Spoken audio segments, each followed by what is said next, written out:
welcome back, everybody. Thanks for sticking with us. Mike Bozak of the Landmark Society of Greater Utica is our guest, and what he's holding there is a model of a Mohawk Airlines DC-3, and Mohawk Airlines is, boy, it was in its day, Mike, really a big contribution, a big asset to our area. They were based right up here in Oriskany. It was a phenomenal story, starting in 1945 as Robinson Aviation, basically, with just tiny planes.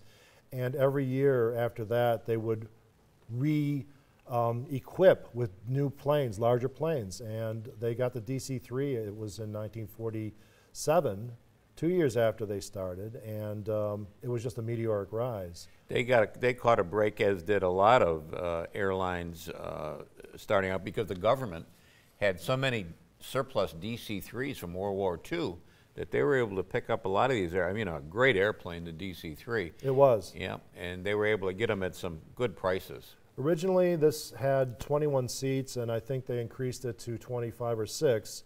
And this was Mohawk. They were constantly innovating.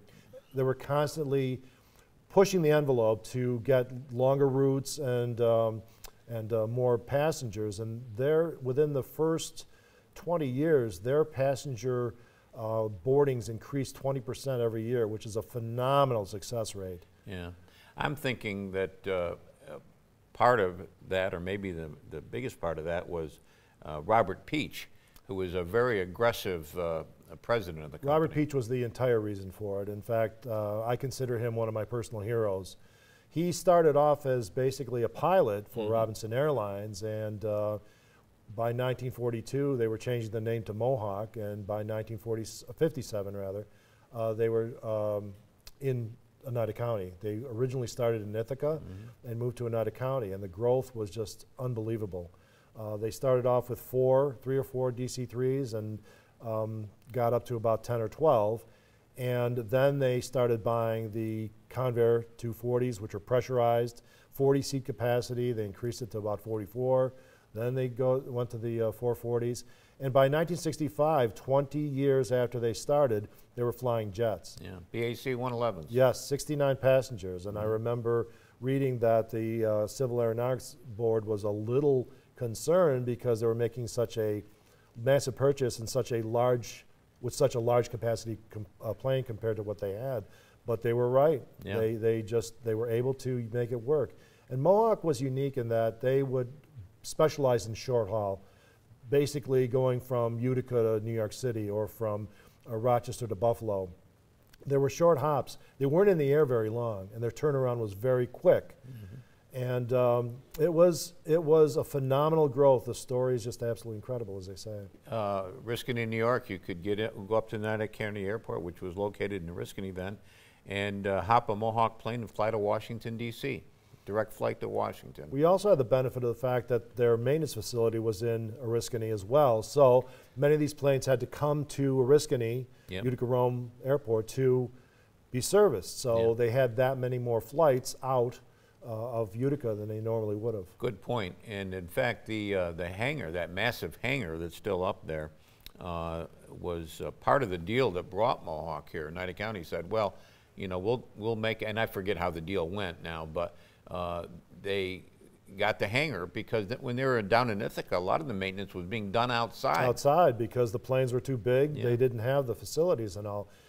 The deal was that Oneida County financed it and Mohawk agreed to pay them back, which they did within a few years. They also built the Horizon Hotel, which is phenomenal. They needed a place for their pilots for their flight. Well, back then they were stewardesses. Yes. And of course it was used for passengers.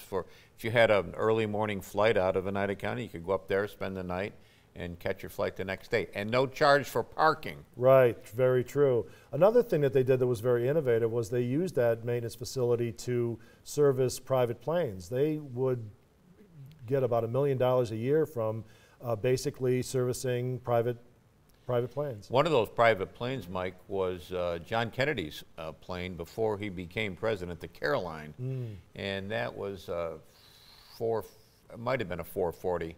A twin-engine propeller plane, and the Caroline, and that was serviced up. A lot of other planes, as you say, were serviced up there. Then they had the reservation center at Nida County. Yes, and it was state of the art.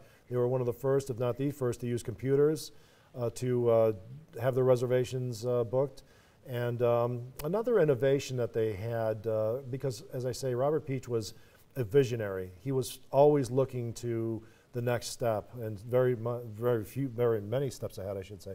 And what they would do is they would take their planes that weren't being used at night, and they had basically a freight service that would go from Buffalo to New York City and back. And then the planes would be back in use for passenger service in the morning.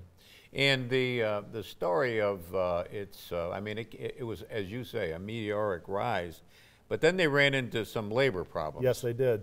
Probably for some of the same reason that Robert Peach was very successful getting the expansion. And when they basically, at their zenith, they went from Washington, D.C. to Minneapolis and Chicago to the west. They went from Toronto and Montreal to the north, all the way to Pittsburgh and Philadelphia to the south in Washington. What had happened is that their labor contracts had some real issues, and I think the real kicker was the pilot strike. Again, part of their meteoric rise was they were starting to negotiate with very small airlines to have feeder service to Mohawk. That's pretty much the common thing now, is that you'll go to, say, Syracuse and all that, and get on an express plane to go to a larger airport, which is a hub, and then get on a larger plane to go somewhere else. Mohawk was actually experimenting with that, but that created the problem with the pilots. They said that this violated their contract. There was a strike, and next thing you know, it was basically the end. They shut down for the better part of 6 months. And then, if I recall my history correctly, Mike, it was taken over by Piedmont. By Allegheny, actually. Allegheny, yes. Yeah. And yeah, it was sad to do that. Robert Peach, who spent his entire life building that airline and all that, really couldn't handle that when the board finally agreed to be purchased by. Right. Then it got. I mean, it evolved like a newspaper, Mike. The airlines sometimes are like newspapers in the way they evolve.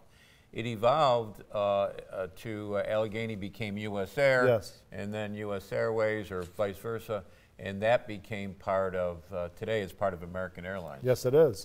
Yes, it is.